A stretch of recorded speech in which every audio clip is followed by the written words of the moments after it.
Selamat datang di X Undercover. Channel ini merupakan perbincangan antara Dr. Jaya dan Pak Franky yang bertujuan untuk edukasi serta menceritakan pengalaman Dr. Jaya sebagai ahli forensik dan patologi. Sekedar informasi terkait jadwal tayang X Undercover yang akan tayang setiap hari Senin, Rabu, dan Jumat.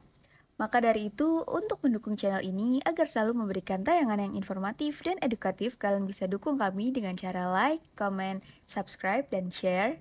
Dan selamat menonton! Saya periksa lah si nenek. Saya periksa lah nggak mau. Di sebelah mana nek? Di sebelah sini dipukulnya kata gini. Saya periksa. Ternyata di dalam rambut yang gondrong itu begitu diperiksa itu ada jaringan parut, Franky. Kira-kira ukuran 2x1. Jaringan parut gitu bekas luka lama. Saya bilang, nenek dulu pernah sakit kepala, maksudnya ada infeksi di kepala? Enggak pernah. Di daerah sini yang dipukul, yang dipukul situ. Jadi pitak, Franky. Dan itu saking itu dia pitak. Tuh kalau bekas kayak luka-luka gitu nggak tumbuh rambut lagi banyak ya? Enggak. Kalau dia di situ sampai lukanya cukup parah, dia nggak numbuhin, jadi akar rambutnya pada mati semua. Pitak daerah situ. Kejadiannya begini-begini. Secara kedokteran, ya itu yang bisa bikin itu cuma dua, penyakit atau karena kekerasan kan. Ya udah saya bikin visum. Jadi kalau penyakit digarukin terus lama-lama pitak. Ya. Oh berarti kalau orang kepalanya rambutnya habis gara-gara kebanyakan digarukin. Ya whatever lah. Nah akhirnya saya bikin bahwa selain itu, jadi setelah luka-luka yang sekarang saya sebut, selain itu ditemukan adanya daerah yang pitak, tidak tumbuh rambutnya sekitar sekian, yang dapat terjadi akibat penyakit atau akibat luka. Kan kebanyakan yang jadi dokter itu kesian dok ya. Orang datang ke dokter, datang bawa masalah. Masalah sakit, masalah digebukin orang. Itu seorang dokter menyikapinya itu gimana dok? Apa nggak kebawa di pikiran sini dok? Enggak, belum tentu dia karena sakit, Franky. Karena dia punya keinginan juga bisa datang ke dokter.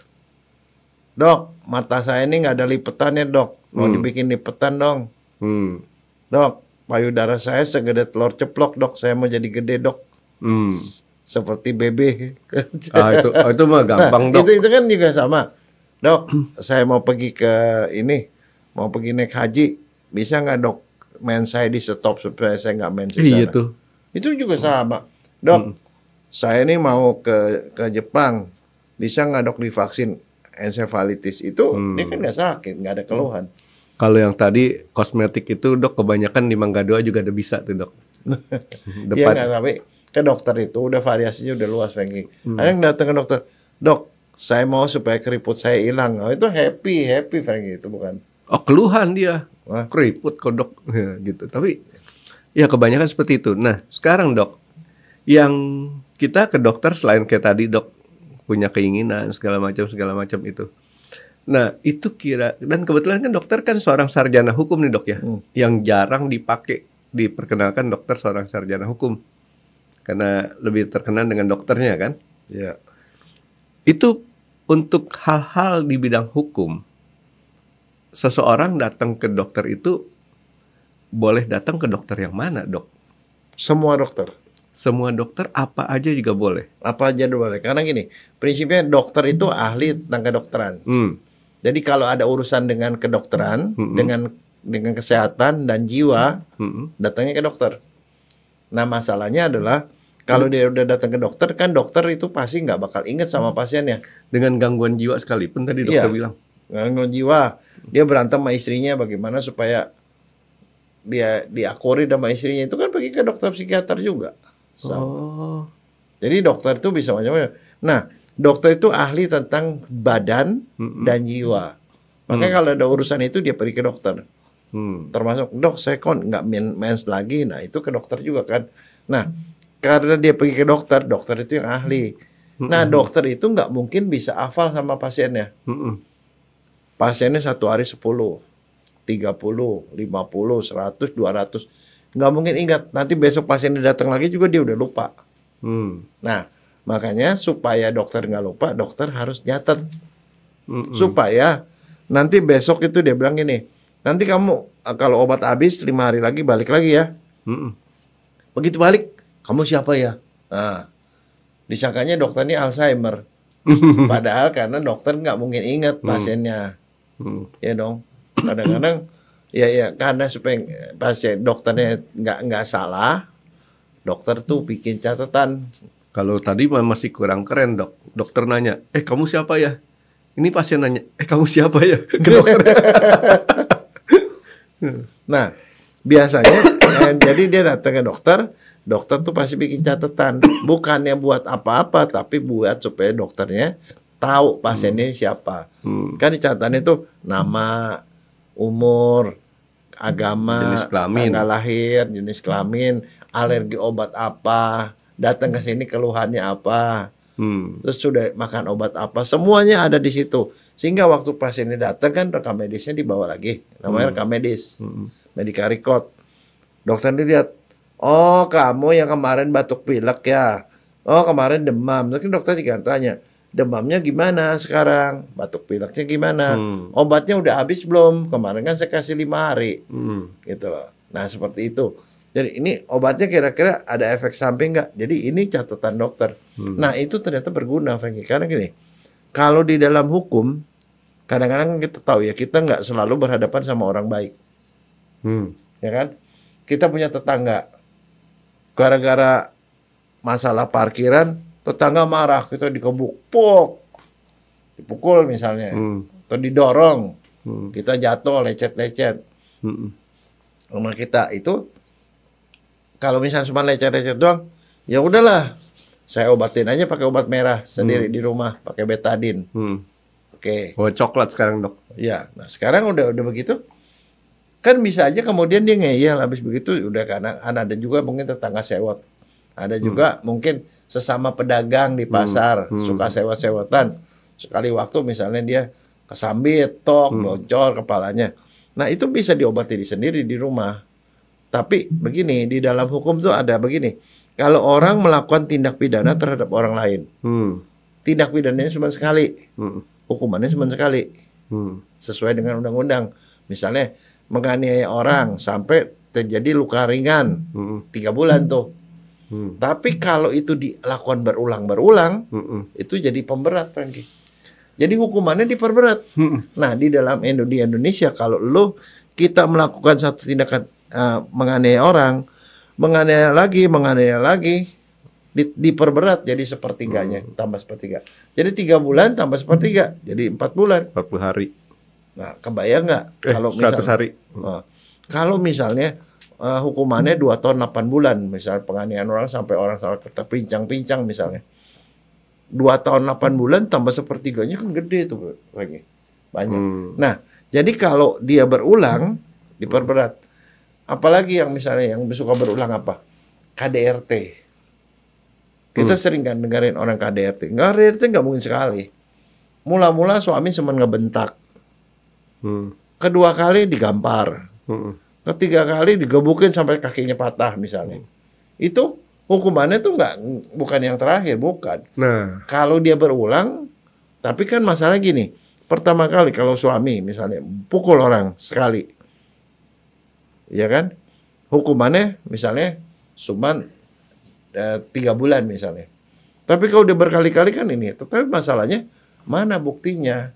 Kalau dia ngaduin, seringkali misalnya kalau KDRT pertama kali dia masih bilang suami gua hilaf lah. 2 kali makin berat. Wah gini-gini, suami minta maaf. Yang ketiga kali udah dianiaya sampai digebukin, anaknya pun digebukin, kan udah nggak bisa baru dilaporin. Nah tapi kalau baru dilaporin terakhir doang, hukumannya cuma sekali. Tapi kalau dilapori sudah berulang kali, hukumannya ditambah sepertiga. Nah itu juga terjadi kalau kita berantem sama tetangga, berantem sama teman. Dia menganiaya kita berkali-kali, hukumannya lebih berat. Nah tapi kan dok, masalah kayak tadi dokter bilang pasien dicatat tuh, dia punya data dirinya, dok. Nah itu dia. Jadi artinya gini, in case misalnya kita nggak tahu ya pertama kali dikebuk orang, dipukul orang, diapain orang. Kalau seperti apa-apa seperti itu, ada baiknya pergilah ke dokter, bukan untuk berobat, tetapi untuk dicatat sama dokternya. Nah kalau kita mungkin kita belum mempermasalahkan dia dari segi hukum, bukan, belum. Ini baru catatan. Cuman sekali. kan, Nanti kedua kali ke sana lagi catat lagi. Mungkin diobatin sama dokter cuma dikasih obat Panadol, nggak ada masalah. Tapi kalau udah berkali-kali dan sekali waktu itu bilang, gua udah nggak tahan, gua aduin ke polisi lah. Aduin ke polisi kan aduannya bukan cuma dia dianiaya. Kemarin saya dibeginiin, kemarin digini-gini, kemana berobatnya ke situ. Nah, catatan dokter itu bisa dijadikan dasar untuk memperberat hukuman. ya cuman kan gini dok, tadi dokter bilang masalah dicatat data diri. Minggu pertama dia datang ke dokter, dicatat jenis kelamin apa dok? Laki-laki. Bulan depan dia datang ke dokter, Ya. jenis kelamin dia pulang dari Thailand, beda tuh dok. Oh iya. Tapi kan ada Gimana tuh, surat dokter. Ah. Surat dokter yang menyatakan biasa gini. Nah, itu nanti kita bicara sendiri. Kalau orang ganti kelamin, bagaimana segala macam surat Dokter menyurat. paham ya sama saya punya maksud ya dok ya. Enggak, itu kalau yang seperti itu ada prosedurnya harus Ada lagi. lewat pengadilan. Sama yang saya jujur aja nih, kalau keluar negeri sekarang saya takut nih dok. Kenapa? Bukan saya yang takut, saya punya pemikiran beda. Dia berangkat nih ke Korea, mukanya masih begitu babak belur, begitu pulang jadi artis. Waktu di scan kan sekarang kan airport kan udah jarang lihat paspor. Itu ada ini. Iya, pakai biomedik. Iya, namanya. langsung ditembak kita punya biometrik ya. muka, biometrik kita, shoot. Nah, yang Beda. begitu masih ada surat dari dokternya. Orang ini menjalani operasi plastik, ada fotonya begini, yang postnya kayak gini gitu lah. Jadi itu diperbarui, ada ada. Tapi maksudnya saya biasakanlah pergi ke dokter, karena dokter itu pasti nyatet, dan kalau misalnya one day ada kejadian seperti itu, catatan sebelumnya itu bisa dipakai untuk memperberat ranking. Sama karena saya supir akap dok. Jadi di sini pentingnya kita punya rekam medis nih dok. Sama dengan kita punya history daripada mobil kita. Mobil tuh dok, kalau kita mau jual, kalau pembeli yang pinter, dibawa ke dealer resminya. Dealer resmi di situ kecatat mobil kita pernah gini. Sekarang saya mau nanya, yang begituan itu hanya untuk mobil yang mahal-mahal apa mobil biasa juga? Misalnya oke lah pakai mobil apa gitu, yang bukan yang high class. Tercatat nggak? Belum tentu loh. Belum tentu. Tapi yang jelas gini, kalau kita disiplin, mobil apapun juga itu harusnya kita ke dealer resmi. Ya, yang problemnya kan kalau kita beli mobil kan ada pinter kita. Oh, ternyata cuman ganti oli aja nih. Nggak perlu kita ganti oli ke dealer resmi karena memang beda harga sih, dok. Beda harga. Tapi kalau saya sih disiplin lah. Bawa mobil saya ke dealer resmi. Jadi kita bisa dicek dia punya ininya. Akibatnya apa? Harga jual mobil kita itu bisa lebih tinggi dibandingin harga mobil yang lain. Sama aja berarti sama orang nih, dok ya. Ya. Kalau kita ada catatan di dokternya, itu bisa dipakai. Bisa dipakai. Buat nilai jual Nah, kita. kadang-kadang kalau nggak ada catatannya gimana? Bisa nggak? Bisa dianuin bisa, tetapi buktinya jadi plus minus. Plus minus. Saya pernah punya kejadian begini, Frankie. Itu di awal saya jadi dokter forensik. Ada seorang nenek Tahun berapaan tuh, dok? tahun 90. 90-an. Ada nenek datang. Dia bilang dia lapor polisi, mengatakan dia sudah dianiaya 2 kali sama tetangganya. Yang terakhir yang sekarang ini udah digebukin, dari luka-luka. Tapi dulu dia bilang 2 tahun yang lalu dia juga udah pernah dipukul, bukan digebukin, dipukul kepalanya sampai kepalanya pecah berdarah. Dia tidak ke dokter. Nah, terus masalahnya dia bilang begini, dia ini kenapa dia digebuk sama tetangganya? Karena dia ribut gini, tetangganya itu mau menguasai banyak tanah di situ. Jadi dia punya rumah, si nenek ini, dia nggak punya keluarga, si nenek sendiri.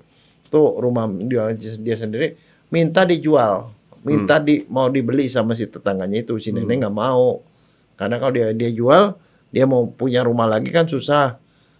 Jadi dia susah, dan itu dia juga mungkin ditekan kali harganya, dia nggak mau. Tetangganya marah, gebuklah si neneknya. Udah. Nah, masalahnya begini, si polisi bilang dia ngakunya udah pernah dianiaya juga 2 tahun yang lalu sampai kepalanya pecah, bocor. Tapi dia nggak ke dokter. Bisa nggak bikin visum? Tapi visumnya diminta visum dari 2 tahun yang lalu. sama yang sekarang. Supaya apa? Supaya jadi alasan untuk memperberat hukuman dari si penganiaya ini. Jadi kalau berdasarkan pengakuan verbal aja, ini polisi mungkin agak sulit. Ya. Diminta dokter. Ada saksi juga. Ada saksi. Saksi tetangga yang bilang seperti itu. Tetapi kan kita sebagai dokter bisa apa enggak?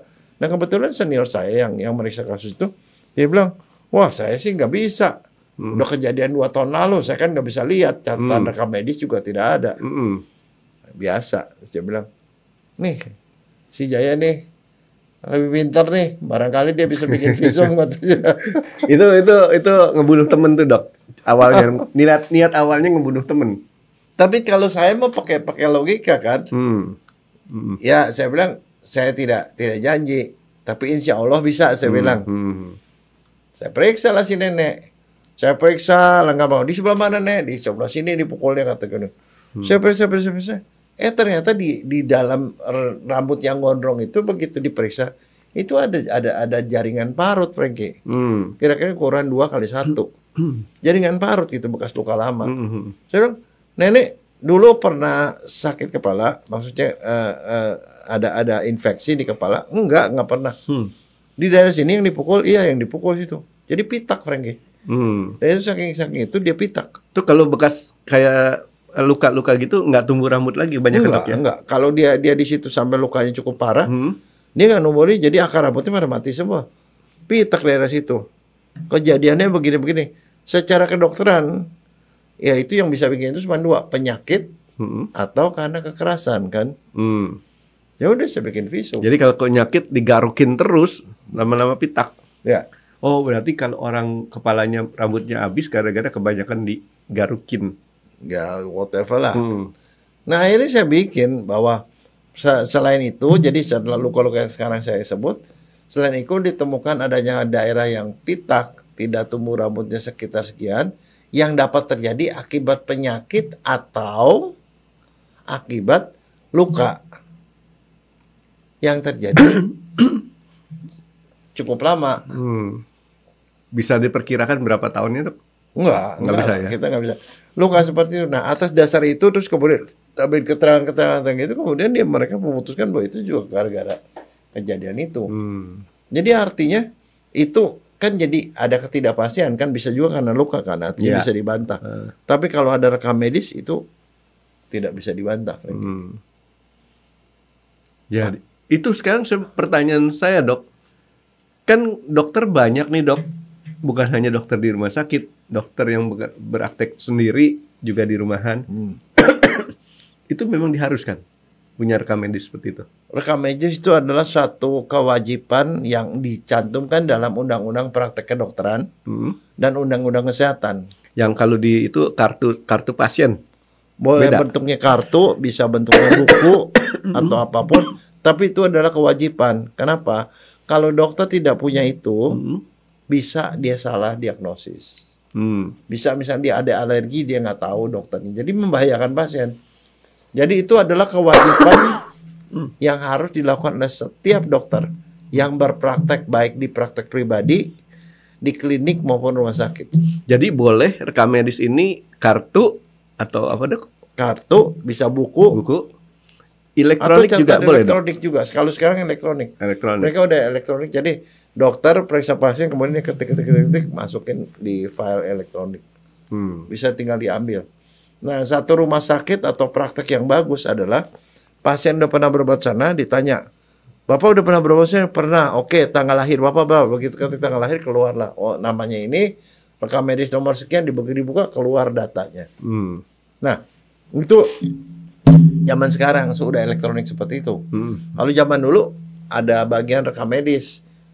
Pasien datang kan daftar di admisi. Nama si ini, tanggal lahir gini-gini, misalnya namanya Jaya D. Pakai rekam medis, cari nih berkas yang status yang apa, rekam medis yang D. Oh, yang ini diambil kartunya. Gitu. Orang pernah dioperasi apa semua ada. Itu zaman-zaman dulu. Kalau sekarang udah elektronik, jadi tinggal diketik aja. Biasanya nama atau tanggal lahir, langsung keluar tuh datanya. Itu rekam medis kalau bentuknya kartu, yang bisa baca dokternya doang tuh dok ya? Enggak juga. Tulisannya kan susah dokter. Kan dia bukan tulisan doang, itu kan ada seperti kayak formulir. formulir, dokternya ngisi-ngisi.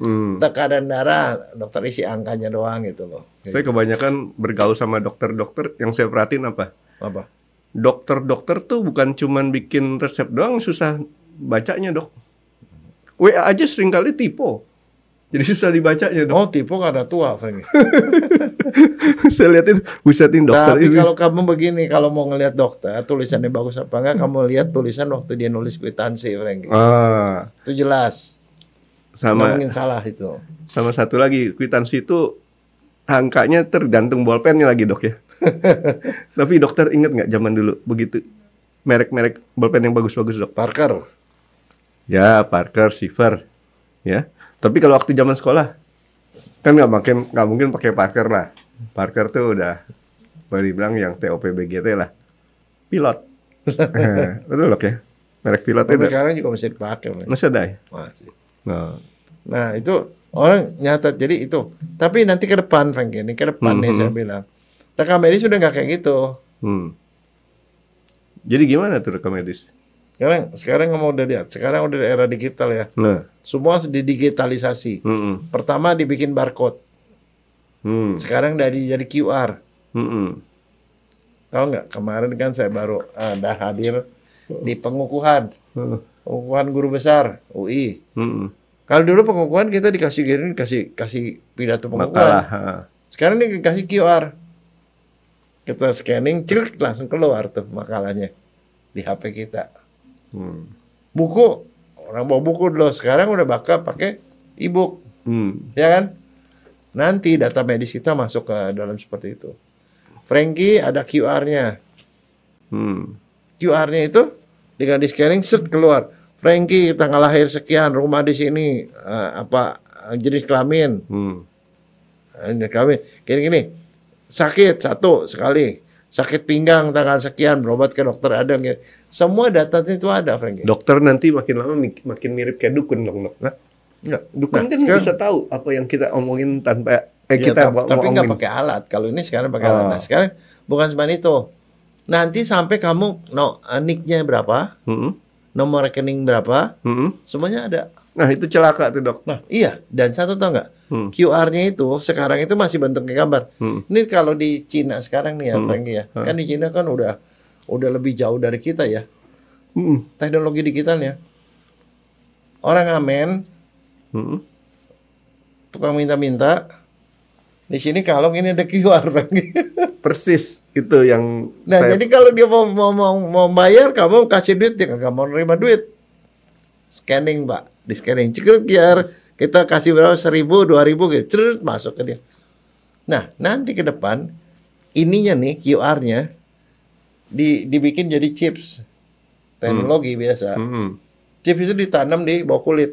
Miko. Ya, persis kayak Miko. Nanti di scanning, serut keluar.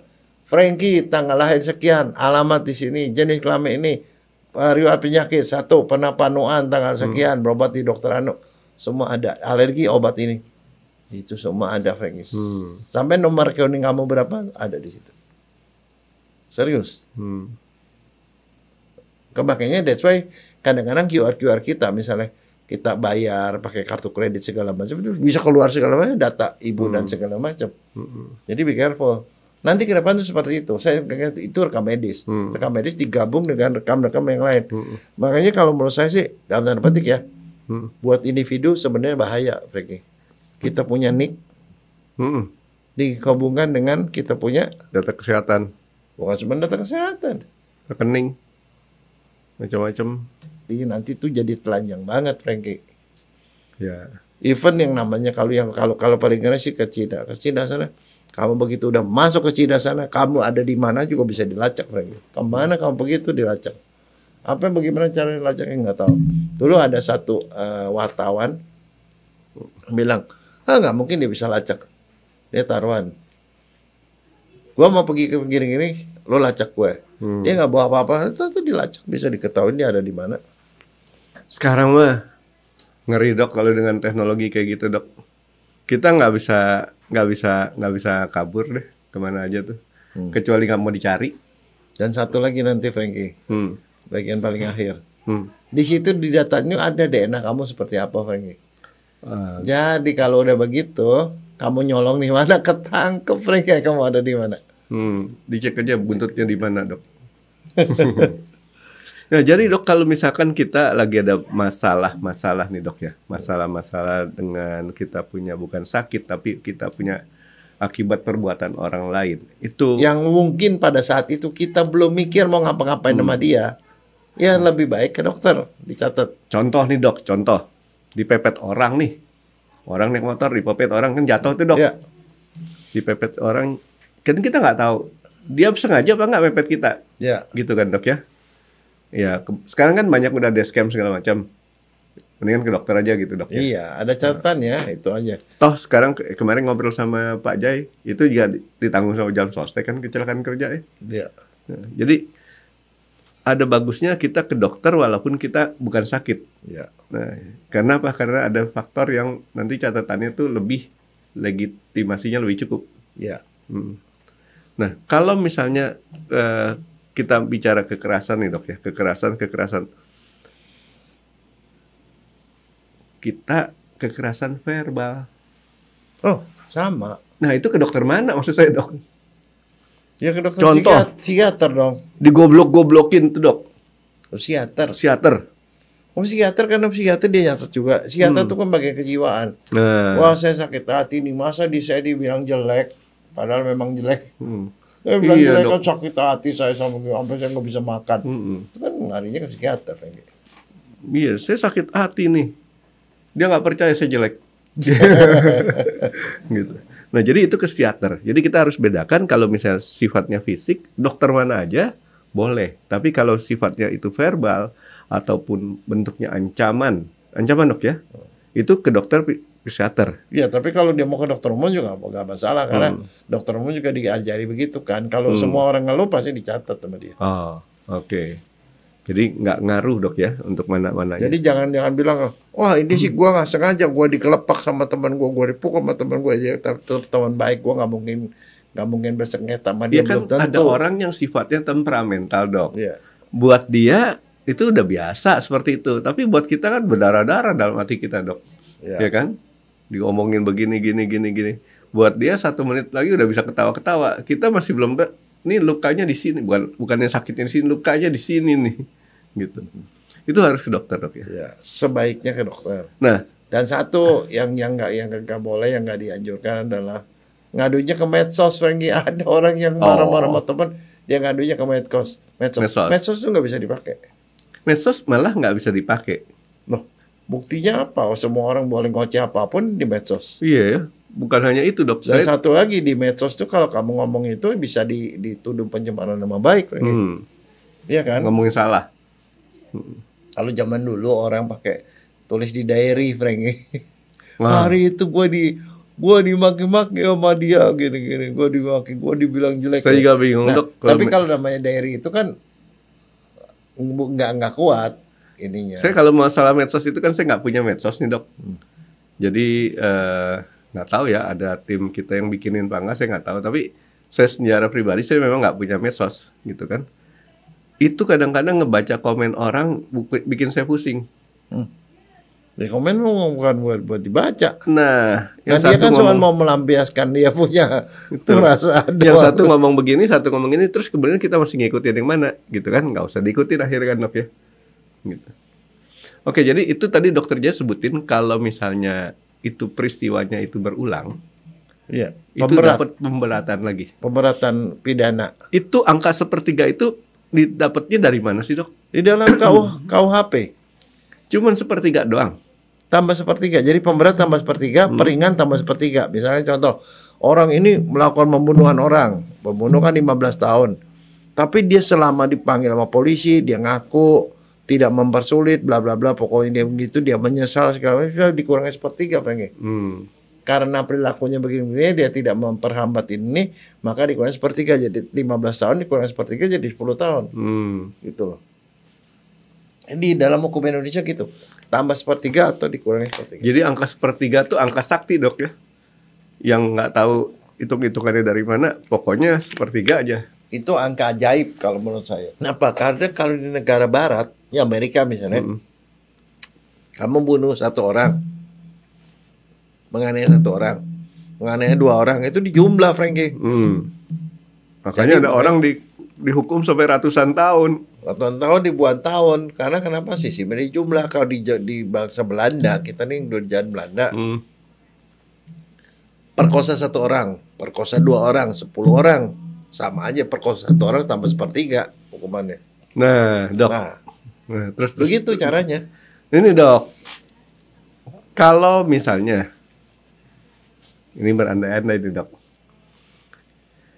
Dia perkosa 10 orang atau membunuh 10 orang. Tapi kita nggak majuin sebagai 10 orang, tapi dia 10 kali di sidang. Nggak bisa. Nggak boleh. Enggak, kalau kemudian itunya adalah suatu tindak pidana yang sama, itu mestinya jadi satu kesatuan. Oh, jadi misalkan contoh dia membunuh A sampai J, itu kan 10. A, B, C, D sampai J kan? Jadi sidang ini sekarang baru pembunuhan sidang perkara membunuh si A. Ya, tapi nanti di situ pasti akan digabung jadi pembunuhan serial. Nanti setelah pembunuhan si A selesai, pembunuhan si B baru ketahuan. Nggak mungkin begitu. Biasanya polisi dia akan, termasuk juga di Indonesia yang namanya tambah seperti gini. Dia melakukan satu tindak pidana tapi bermacam-macam. Dia perkosa orangnya, dia bunuh, dia ambil duitnya. Hukuman di Indonesia dianggap yang terberat, membunuh tambah 1/3. Kalau yang jenis-jenisnya itu banyak sekali, whatever, 10 yang tertinggi tambah 1/3. Aturannya kayak gitu. Jadi kalau orang dihukum mati, tambah 1/3 mati lagi, Dok? Ya, jadi kalau 1/3 mati, biasanya yang ditambah 1/3 yang ada angkanya. Oh, misalnya 20 tahun nih, membunuh berencana kan 20 tahun. 20 tahun tambah 1/3. Tapi 20 tahun tambah 1/3 tetap aja 20 tahun. Kenapa? 20 tahun itu maksimal. Matematiknya nggak jalan, Dok. Ya, hukuman seumur hidup tambah 1/3, tetap aja cuma seumur hidup. Percuma, Dok. 20 tahun juga sama. 20 tahun tuh udah habis. 20 tahun dianggap sama dengan seumur hidup. Gitu. Dok, pengertian seumur hidup tuh apa sih, Dok? Sampai dia mati. Sampai dia mati. Oh. Kemarin ada debat-debatan nih, Dok. Ada anak-anak debat. Pengertian seumur hidup apa? Ya, dia umurnya berapa? Kalau umurnya 5 tahun berarti dihukumi 5 tahun katanya. Kalau umurnya 20 tahun dihukumi 20 tahun. Oh, bukan sampai dia meninggal. Meninggalnya umur berapa, nah itu baru selesai. Berarti dia nggak perlu beli rumah lagi tuh, Dok ya. Kontrak nggak perlu karena udah kontrak di selnya.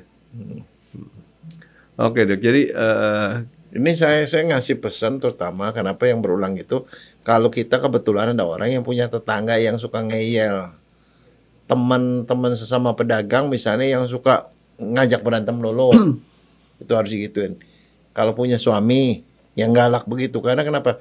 Yang sering kali kejadian itu adalah kasus KDRT atau child abuse. Jadi anak dianiaya sama bapaknya misalnya, itu mending kan dibawa ke dokter, udah. Kan ada film. Kan sekarang kita belum mau mempermasalahkan, tapi catatan itu nanti pasti berguna nantinya. Kan ada filmnya tuh, Dok. Apaan? Kalau nggak salah yang mainnya Chelsea Islan deh. Tetangga kok gitu. Iya kan? Ada kan? Ya nggak tahu, saya nggak pernah nonton. Di TV saya melihat judul filmnya aneh aja gitu kan. Tetangga kok gitu. Jadi ya untuk menghindari orang-orang di sekeliling kita yang sifatnya kurang bagus. Dan itu bisa untuk membuat dia kapok. Dan satu, ya pesannya, kalau ada kejadian kayak gituan, jangan bohong sama dokter. Karena seringkali kasus KDRT itu dia bohong. Dia udah tahu dikebukin sama suaminya, tapi karena masih sayang sama suaminya, dia bilang dia jatuh. Sayang apa takut, Dok? Sayang. Karena dia pikir suaminya itu masih sayang sama dia. Dia bilang, oh saya jatuh, saya gini-gini. Ya dokter akan nyatat aja apa nanti. Begitu nanti dia udah bermasalah dengan suaminya, baru dia ngomong, yang kemarin tuh saya bohong, maksudnya bukan jatuh, saya dikebukin gitu. Yang itu kan dokter kan nggak bisa merubah-rubah rekam medis kan. Gitu. Jadi dari rekam medis dokter bisa dipakai di pengadilan. Ya. Selain dari dokter nggak bisa dipakai. Gini, masalahnya kalau dokter itu kan di dalam itunya dokter nggak boleh bohong. Dokter itu ada yang bisa dipercaya. Ada berapa profesi yang bisa dipercaya, misalnya rohaniawan itu dianggap bisa dipercaya. Notaris, dokter. Notaris sebenarnya iya. Harusnya iya. Karena mereka punya sumpah yang menyatakan bahwa mereka terlindungi. Jadi kalau kliennya bilang gue membunuh gitu, dia nggak boleh buka tuh rahasia itu. Oke. Jadi penting juga ya, kita jangan ke dokter pas lagi sakit badan kita doang ya. Iya. Sakit hati juga boleh dok ya. Ya boleh. Ya paling sering catat lah gitu. Catat. Baik dok, kalau gitu dok. Terima kasih sudah menonton X Undercover. Jangan lupa like, comment, dan subscribe. Dan ditunggu ya video-video kami selanjutnya. Nah, buat kalian, jika ada pertanyaan untuk Dr. Jaya, boleh banget komen di bawah. See you guys.